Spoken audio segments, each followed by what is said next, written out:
I'm in the Eastern Democratic Republic of Congo, where the deadliest conflict since the Second World War has been raging for over a decade. The war has already claimed millions of lives as bands of armed militias battle the army for control of the country's vast mineral wealth. One of the minerals, coltan, is used in our mobile phones, laptops and remote controls. We may all have blood on our hands. They cut your arms first before they raped you. Rape as a weapon of war has become a brutal feature of this deadly conflict. Kubaka ya oda ni mkubwa ndio anapana oda anasema ni kuharibisha. Now I'm heading into the heart of the war zone to find out for myself what can be done to end this appalling cycle of violence, which amounts to the rape and plunder of an entire nation.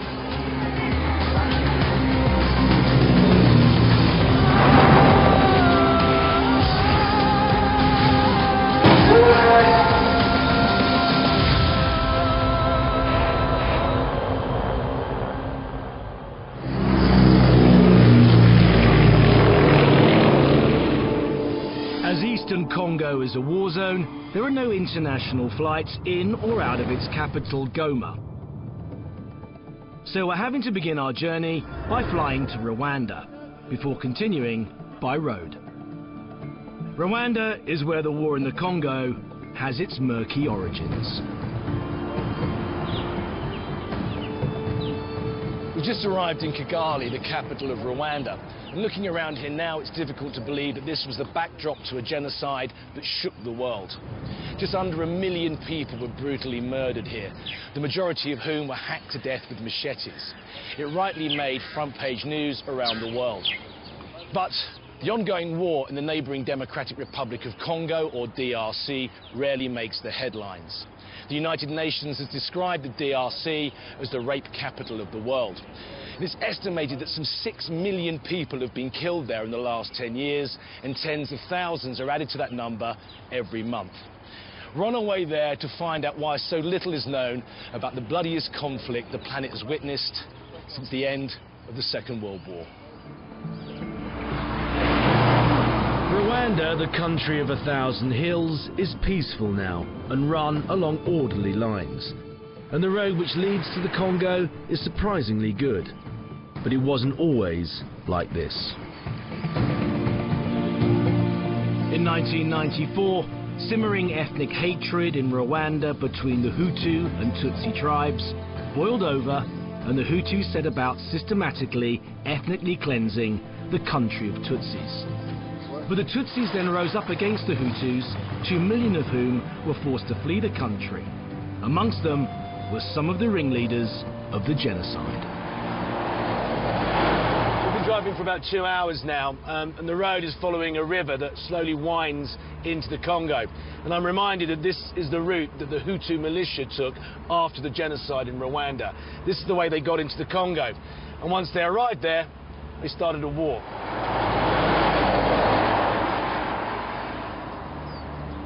The city of Goma is seated at the base of an active volcano, and to add to the general chaos of this battle-scarred city, many of the roads are now encrusted with rough, hardened lava, which makes driving on them challenging.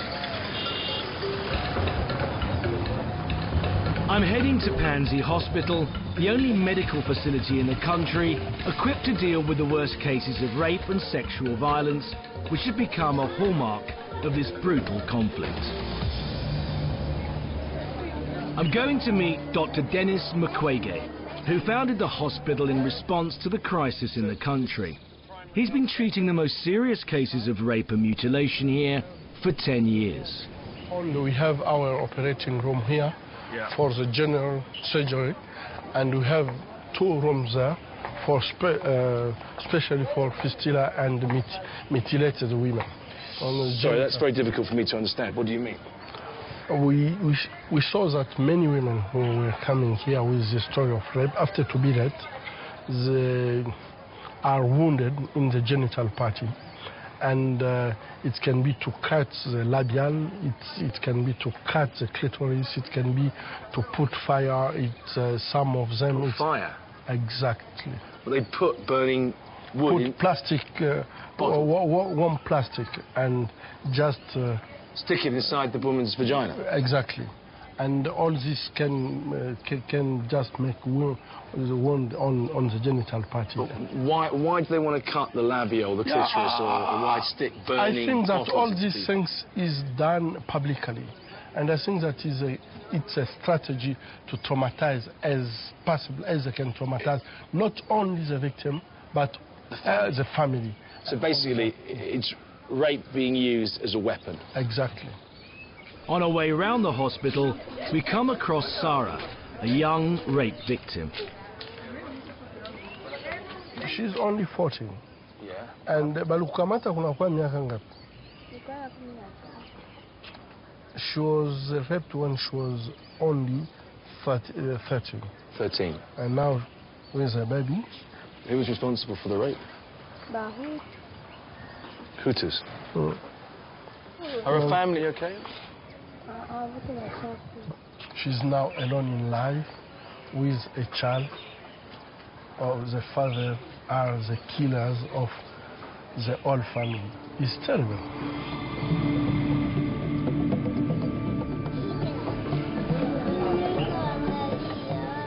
What about children who have been raped? Do you get children here?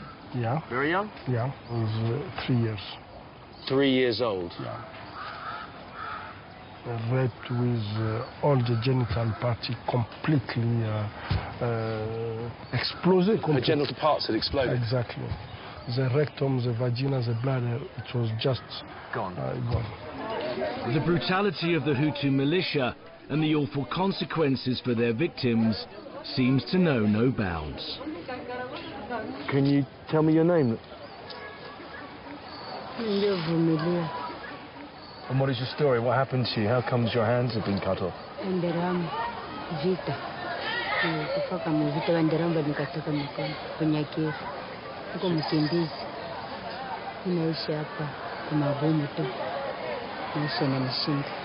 you have any idea why they did this?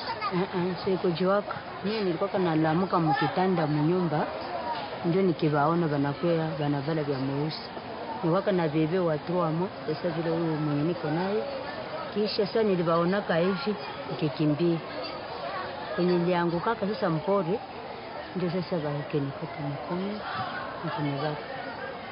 They cut your arms first before they raped you. Sasa vile walianzaka kama kumikono ndio walianzaka mia akili kepotee wakawa na bebe watuamo. You had a baby and they killed the baby of 3 months as well. Na kulunguza manyumba. Na sisi tuko huko njala, kukosa nyumba. Na ndio vile niko mpangani na teso mingi kabisa.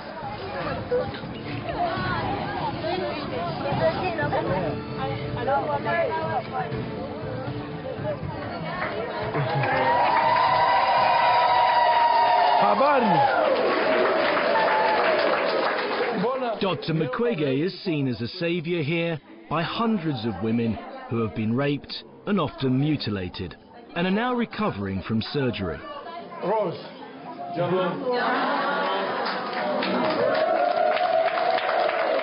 After they were raped, many of these women were forced to become sex slaves and mules, carrying valuable minerals which fuel the ongoing war. They've been to, yeah? And what's the story?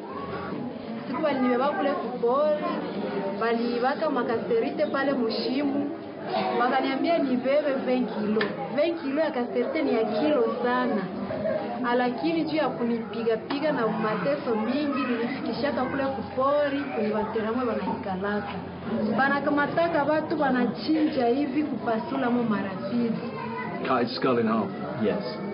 Utoto mdogo wanamkamata tu ni kupiga tu kulijiwe unakufa. Wanawakata masikio kisha wanamaliza tulala wanaambia na baba yetu nao watulale mule mumacho.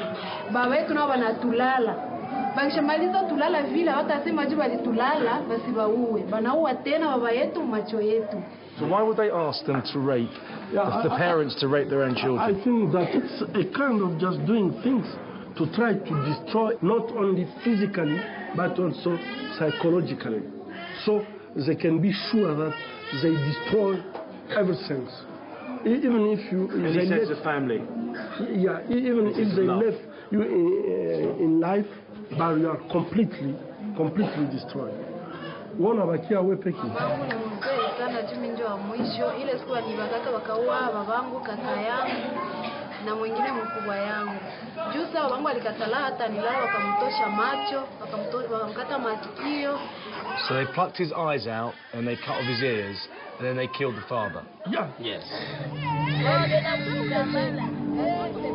Most of the women and children here are now living as refugees in the hospital because they are no longer welcome in their own communities. The thing that's making me rather angry is the fact that this has been going on for some 10 years and shows no sign of letting up. I personally now want to go, if I can, and face the men that are capable of plucking a father's eyes out because he won't rape his own daughter and then killing him. Men who are capable of raping a 3-year-old child. Men who are capable of raping a woman and then putting a gun inside her and pulling the trigger. I want to meet people that are capable of doing those things and ask them why. I'm in Goma, the capital of the war-torn Eastern Democratic Republic of Congo. Rape and unspeakable acts of sexual violence, as well as the recruitment of thousands of child soldiers, have become hallmarks of this brutal conflict, which has already claimed millions of lives. The streets of Goma are bristling with guns, some belonging to the Congolese army and others to the United Nations, who are trying to bring peace to this troubled region. More than a decade of conflict have left a legacy of chaos and corruption.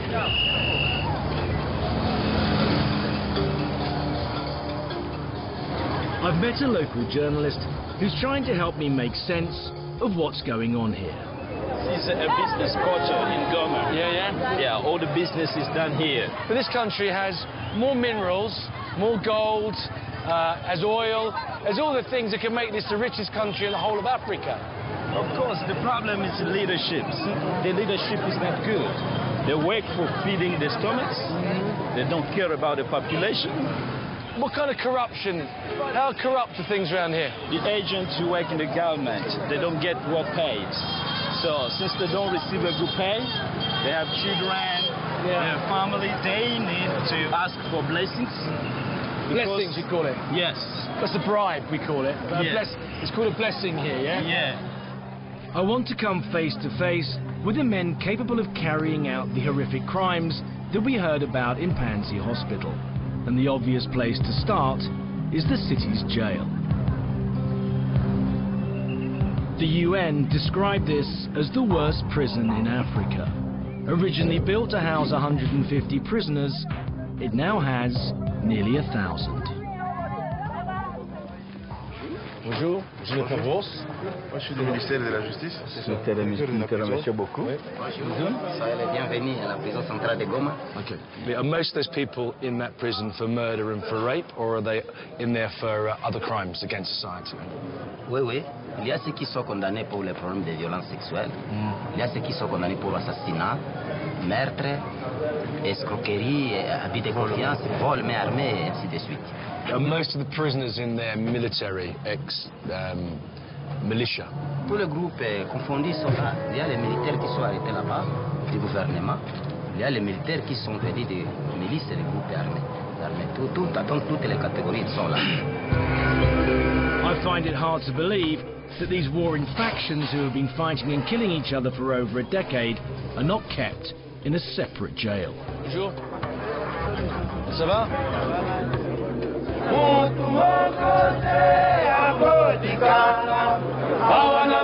All the prisoners, numbering 968 on the day that we visited, are crammed into the prison yard, less than the size of a football pitch. Only about a third of the men here, the ones in orange jumpsuits, have so far been tried and convicted.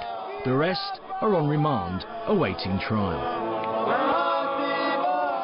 There are no guards, the prison is run by captains drawn from the prisoners themselves. I can't help feeling slightly vulnerable amongst this group of 1,000 men, and most of whom are accused of rape and murder. One of the prison captains offers to show me the cell he's in charge of. And this is the cell for how many men? 44? Yeah, in a cell. It's difficult to see, there's no light, huh? There is no power. Despite the overcrowding, I can't help feeling I'm being shown the nicest cell in the prison. This time last year, one of the militias tried to spring a senior member from the prison using AK-47s and grenades. In the ensuing chaos, the prisoners broke into the women's wing of the jail and gang-raped more than 20 women. The prison authorities have arranged for me to meet Shombo Chance, a militiaman tried and convicted of rape. Bonjour. Bonjour. Hello. You okay? So how old were you when you first joined the army?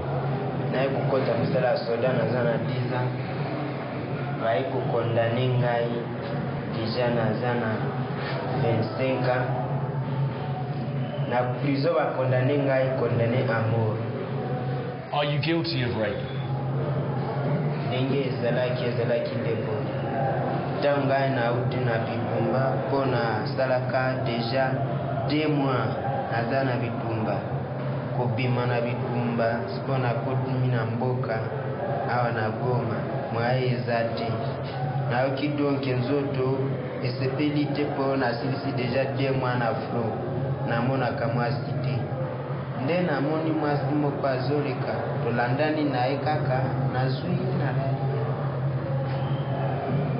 Did you hurt her? Did you put a knife to her or anything? Did you beat her?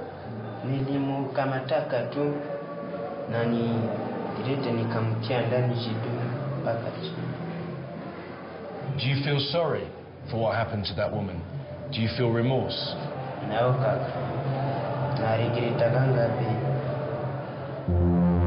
Shombo Chance is the only rapist the prison authorities will allow me to speak to.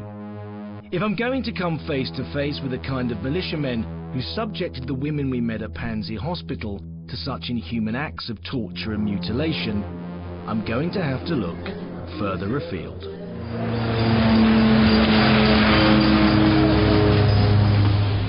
MONUC, as it is known, is the biggest UN force on the planet. There are 18,500 blue-helmeted troops here trying to support the Congolese army in their attempts to stamp out the HUTU militia, known as the FDLR. We're on our way to the UN airport in Goma. We're going to pick up a helicopter and travel 250 clicks north to a place called Walikale. When we get there, we're going to RV with the UN troops. The bush that surrounds Walikale is infested with FDLR soldiers, and the UN troops at the moment are very much on their guard because one of their soldiers was shot dead yesterday. Although there are no international flights in or out of Goma, there are plenty of military ones. While we're waiting for the flight, a memorial ceremony is taking place at the airport for the UN peacekeeper who was just shot dead by unidentified militiamen.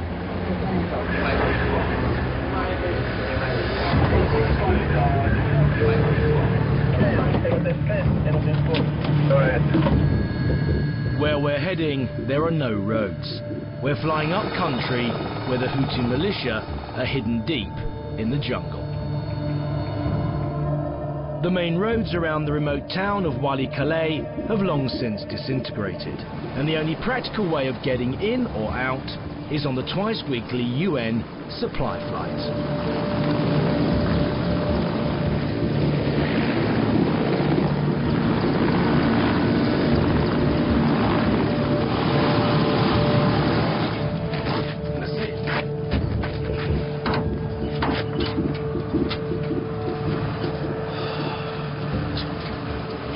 It's a welcome breeze. I have to say this is, you know, as hot as Afghanistan. really is incredibly humid here and very different from where we've been down in Goma.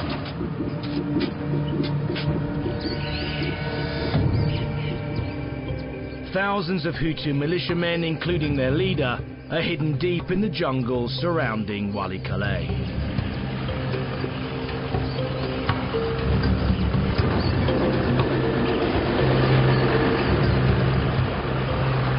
Perched on a hilltop above the town is the UN's command base, home to 100 peacekeepers from the Indian Army unit, the Fighting Fifth.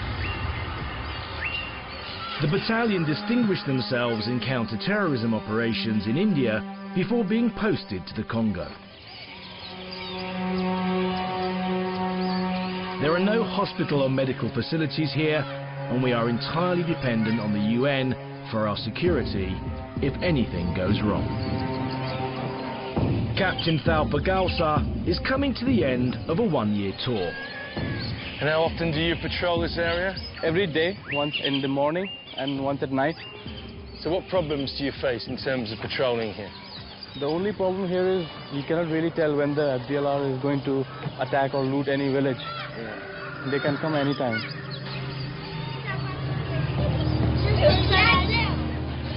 Part of the UN's role here, in conjunction with the Congolese army, is to try to protect innocent villagers caught in the crossfire. We suddenly come across a contingent from the Congolese army, but we soon realise that some of the soldiers here are former members of another militia group known as the CNDP, started by the Tutsis who took up arms against the Hutus who came across the border from Rwanda after the genocide. Now they've joined forces with the Congolese army to try to defeat a common enemy, the Hutus. Now, it's well known that the CNDP were responsible for going into villages, raping, murdering, looking for Hutus, killing them. And now they're integrated into the government and they're actually working hand in hand or alongside with the United Nations here. You know, I can't ask the captain to comment on that because it's not his job, but the fact is that, you know, you now have a lot of people that are responsible for killings, for raping and for murdering, who are now part of the regular Congolese army.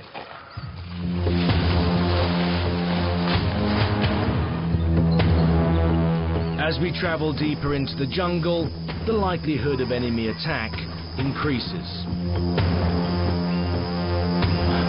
I get the sense the UN troops are keen to get back to base, and they're not the only ones.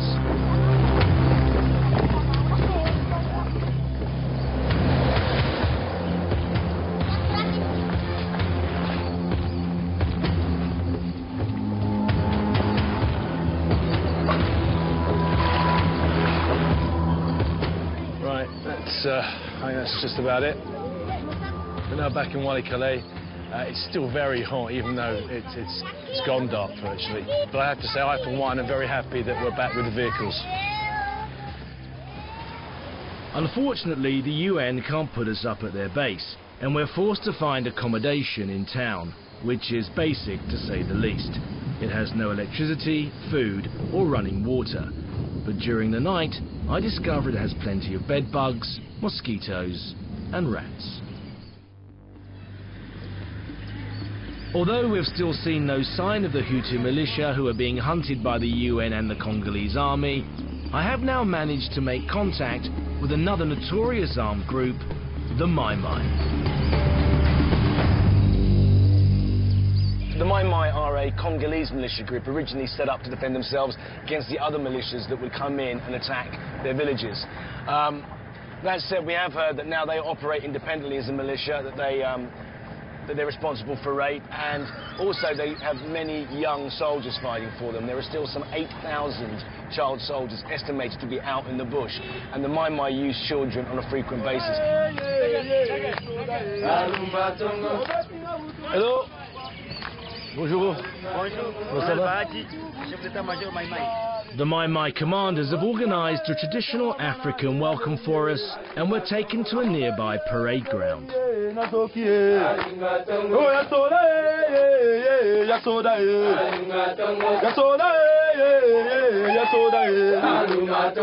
The Mai Mai act as a kind of self-defense militia, and they even include women amongst their ranks.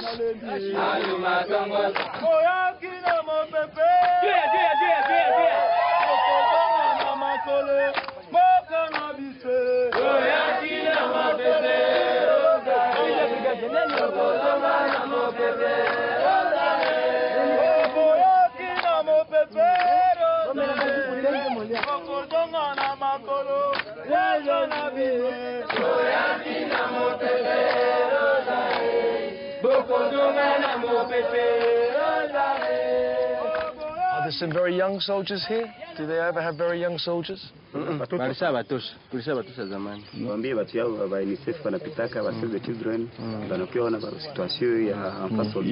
age can you become Mai Mai?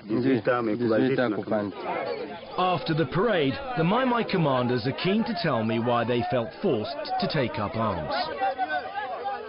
Can you tell me why the Mai Mai was formed? Adui wa Mai Mai ni kusema mtu akafia kwenda kutafuta pouvoir.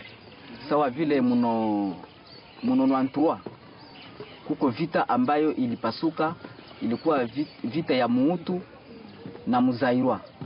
Ilikuwa ule Muutu alitafuta kuforme makomine, materitware ama katikati ya nchi ya Congo wa kutoka Rwanda, lakini sasa Mai Mai kafika mara moja akaanza kupiganisha kwanza ule. Ukisha apenda kuchukusa gouvernement, tunaita wakoko yetu ambao waliofariki, wanatupatia majani, tunaenda piganisha ule mwenyewe anakuwa kuchukusa gouvernement. The ancestors have given you special herbs to make you strong. What are those herbs? Can you tell me what they are? Ni majani ya bakoko yenye nakubalisha risasi kupitia tunapigania pouvoir yetu. So if you take these herbs, the bullets are no good.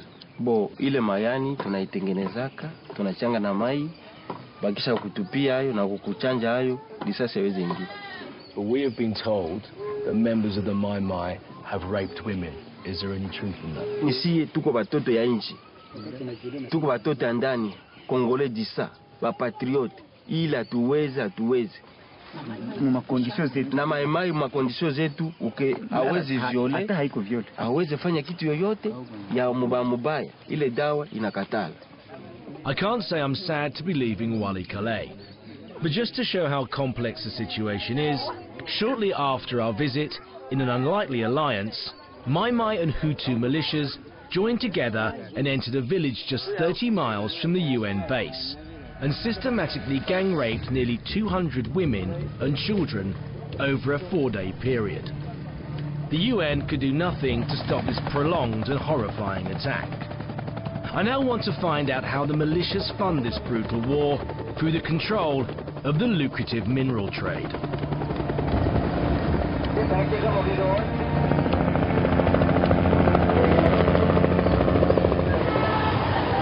One of the Congo's most sought-after minerals is coltan. It's used in consumer electronics which find their way onto our high streets. I want to go and see a coltan mine for myself, but so bad is the reputation of the mineral industry here and its role in funding the war that the Congolese authorities want to prevent us filming one and have told us it's too dangerous. But we are determined to find one. I'm on my way into an area formerly controlled by the Tutsi militia known as the CNDP, who have fought against both the Congolese army and the Hutu militia. The UN have told us it's not safe to travel this road, and they're providing us with a military escort who we're meeting at a rendezvous 50 miles west of Goma. Hello? Pleased to meet you. Yes, Corporal Sam. Okay, you will be driving in front, you'll be at the back. When something happens, then you can be able to protect you. From the back? From the back, yes. Rather than from the front? I prefer it the other way around, generally.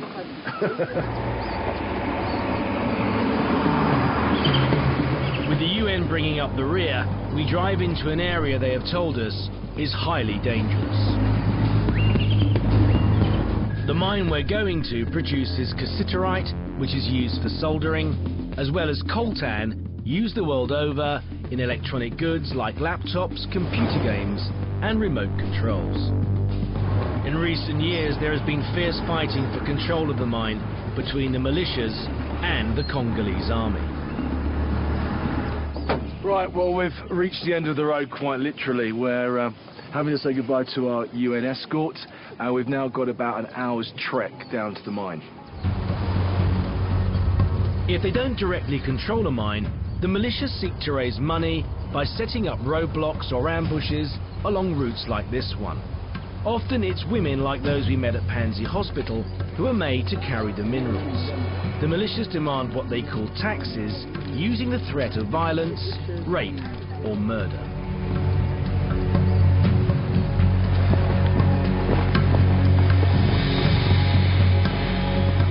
This really is sort of idyllic walking down here, and it really doesn't give you a true flavour of what it's really like here. I mean, there are militias all around here. Obviously we haven't bumped into them yet, and to be honest, I hope that we don't. If we do run into a militia now, our UN protection is an hour away.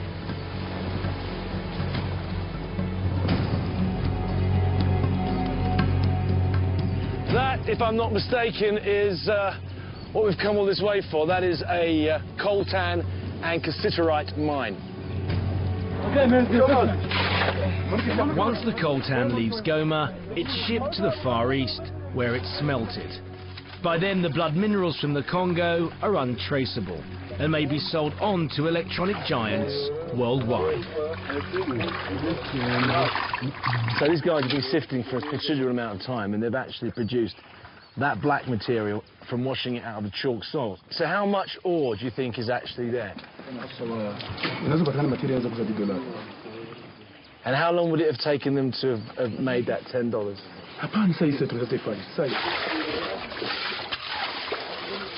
How long have you been working here? What do you think happens to all the coltan that you dig up? Do you know where it goes? Do you know what it's used for? Do you understand where it goes in terms of electronic equipment, etc.? But the owner of the mine knows all too well where it ends up.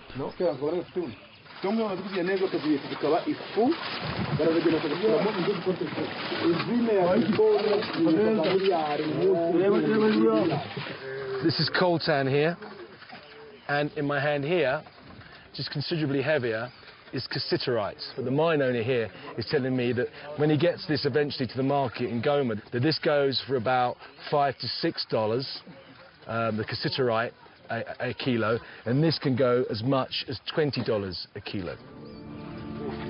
The DRC has an estimated 2/3 of the world's coltan, essential to our high-tech lives.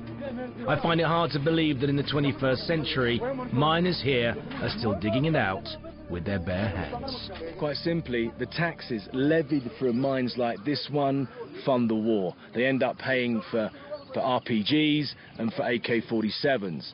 The United Nations has said that multinationals who end up buying coltan aren't funding the war, but they're the driving force behind it. And here's the thought.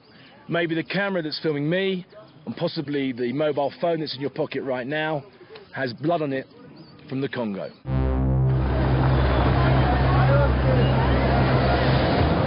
I'm in Goma, the capital of the war-torn region of the Eastern Democratic Republic of Congo.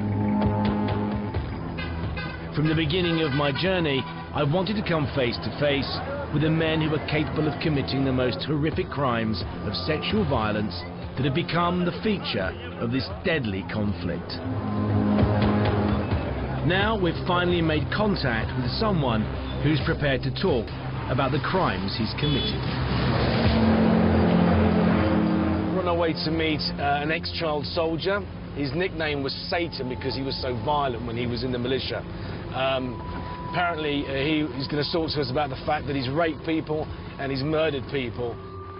Satan has never been arrested or tried for the war crimes he's committed, and he's insisted that he remain anonymous. We're meeting him at a secret location in the city. Can you tell me what your name is? Balkwanita Belzebul. Bon, ni jumie siku mtu ya maboga, mimi kwa sama très méchant.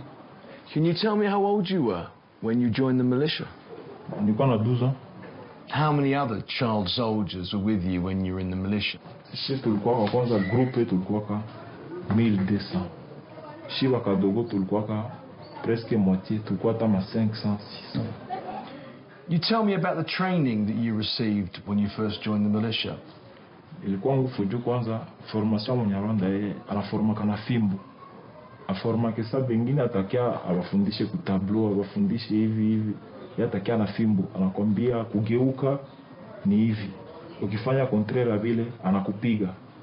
Anakwambia utalamuka deze, mutafanyi bote mchaka. Au kulamuka mbele banakupiga. Fimbo njoo ilikuwa ishia na tuforme fimbo. Hapana kitu kingine, fimbo. Were you ever in a situation where it was child fighting child because you were allegedly so fearless? Ndio na Kabila naye, Kabila babake na huyu Joseph na alikuwa naye na bakadogo. Tulikuwa pigana sama na benzetu bakaju, Kabila alikamata naye bakadogo mbele yetu. Tulikuwa tunapigana sasa, tukipigana na faki tu bakadogo walikuwa mfaki. Mavita nilipigana vita mrefu. What were the kind of orders that you carried out? Did you rape women when you were in these villages? Ndio ni mpori juu ni jeshi atulipo, hakuna banamuke, hakuna nini. Kubaka vinapitikana mpori ni kawaida. Nishaona kwa banabaka nisha participe mie. How old were you when you participated in the rape? 13 ans, 14 ans. Does it not upset you and you don't feel guilty about what you did? Bon, ndio na mimi furaha yake juu ni vitu tulikuwa nafanya juu tuko wengi.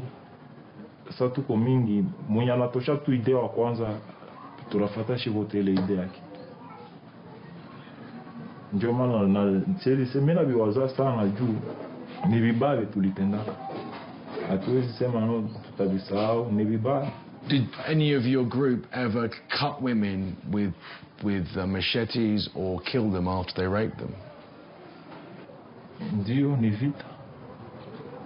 Benapitikana. Do you think when the rapes happened that they were commanded by your officers to intimidate the population, or were they just allowing you to have fun or enjoy yourself? Iko na sanse mbili kubaka gisi juu kubaka huko kubaka na kwa kubaka ya nombre au ya oda. Sasa gisi yeye anasema pale. Kubaka ya oda ni mkubwa ndio anapana oda, anasema no mutaribi ni kuharibisha. Hata sema mtengeneze na atasema mutawaribishia tu.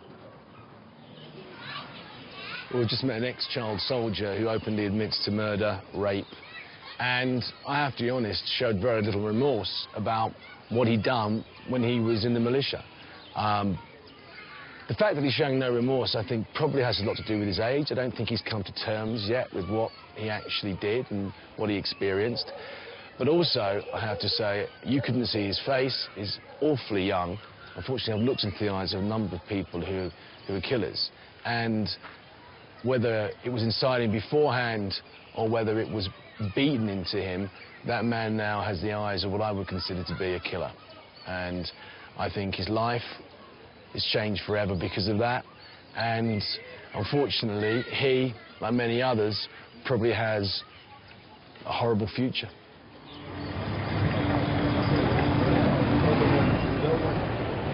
It's time for me to leave the Congo. But on my last day, there are more police and soldiers on the streets of Goma than I've seen before. It's the 50th anniversary of the Congo's independence from Belgium this year, and the country's president, Joseph Kabila, has called on the UN to pull out all of its 18,500 peacekeepers before the next election in September 2011. But many people believe that Kabila plans to use the state of anarchy caused by the UN's withdrawal to cancel the election, declare martial law, and cling onto power. I wonder what Dr. Mukwege, who has treated the most severe rape victims at Panzi Hospital for a decade now, makes of the situation his country faces. There are rumours that the United Nations army here might be leaving the forces. What do you think will happen? It will be a catastrophe. If this happens, I will not accept someone to come from Europe or the state and say it was a big mistake. We didn't appreciate well the situation and we took a bad decision. Because they know that if they take this decision, it will be a catastrophe in this area.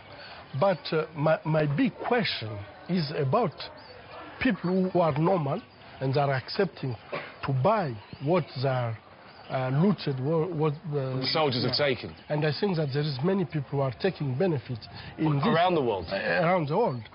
My question is how they can accept this kind of benefit when they know what is going on the body of the women for to get this mineral.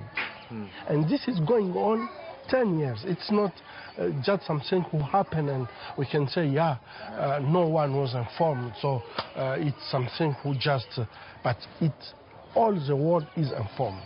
It's been happening for 10 years. Yeah, 10 years. It happened in Bosnia.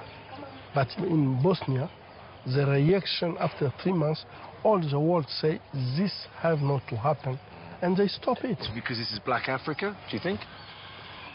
I don't want to accept this because... but it's a possibility. But if it's so, it's very sorry. Because we are all on the same planet. We're all human beings. Yeah.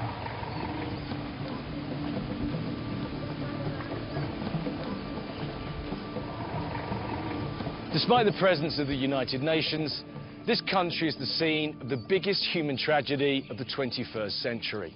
Since its creation, the Congo has been systematically raped of its natural resources, both from outside and from within. The levels of brutality and sexual violence I've witnessed here are subhuman. And I'm frankly quite embarrassed about how little I knew about what was really going on here.